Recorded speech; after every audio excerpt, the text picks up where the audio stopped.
Hi everyone, bonjour tout le monde. In my last video, I listed 5 things that I hate about Quest 2. Now it's time to list 5 things that I really like about this device. Reason number 1 is the price. At $299 US, $399 Canadian or €350 Euro, VR is finally entering mainstream. This is a standalone device first and foremost, just like a PlayStation and an Xbox, so everything necessary to play is included for that price. Considering that Sony will not make a PSVR 2 in the near future, this is the best bet for VR mainstream adoption. Facebook is able to keep the price down because it's a closed ecosystem for native games and they will profit in the long run. Then some will say so about collecting data and all of that. In the long run, it's only about Facebook taking control of the VR world. I think this is their objective. And they are trying to make VR a thing, a mainstream thing, and be the leader in that. Now for the second reason. In my negative video, I talk about the bad blacks and some limitations of the new screen. But let's be clear, the new resolution LCD screen is really good. The screen door effect is almost all gone. It's really impressive. On colorful or vivid games, the visuals are insanely good. Text is easy to read. Movie watching in a app like big screen is super sharp.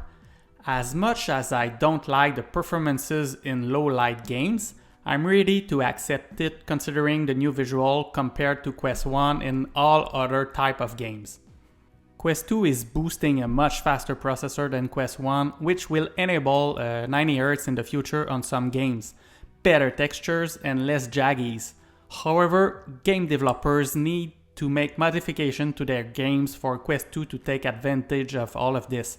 So it might take some time for some games for us to see the difference, but screen resolution will improve all games, however, for the time being.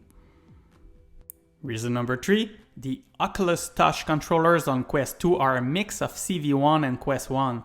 I don't know why they did that, why they changed it again, but they are great. For me, the best ones were the one on the CV1 as they felt more robust, but the new touch controllers are great.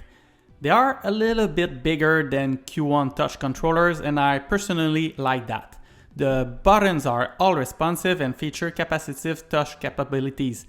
Even the new Reverb G2 won't have that on the new Windows Mixed Reality controllers. The only thing I like less is the new rings that are bigger and more prone to contact when playing. Now for reason 4, tracking on Quest 2 is great for inside-out tracking. It was also the case on Quest 1.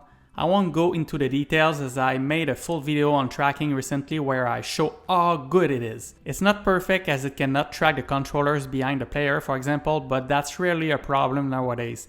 Games are now built with that limitation in mind, which might not have been the case in 2016 when all VR systems had external trackers.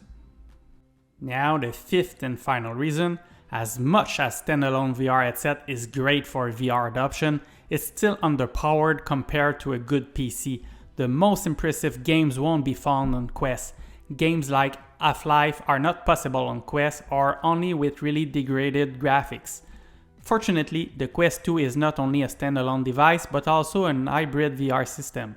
It's possible to play on PC using the wired link solution from Oculus or even wirelessly using virtual desktop. These solutions are still not exactly like playing with a good PC VR headset, but it's closer now than ever. Once Link is out of beta with the 90Hz option, better resolution and better encoding bitrate, Quest 2 will be considered like a real PC VR headset for cheap.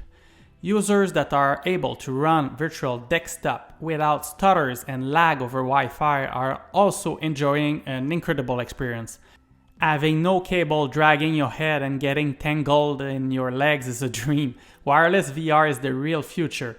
Just for that alone, it might be worth it to have to sacrifice just a little bit of clarity, latency and smoothness. The best thing about all of this is the upgradable path to PC VR gaming without the need to buy a new VR headset. I could have listed even more reasons to like the Oculus Quest 2. It has more reasons to be liked than hated. It's not a perfect device, but it's a great device for mainstream VR headset selling at $299 US. Please think about subscribing. See you next time. Au revoir tout le monde. Ciao!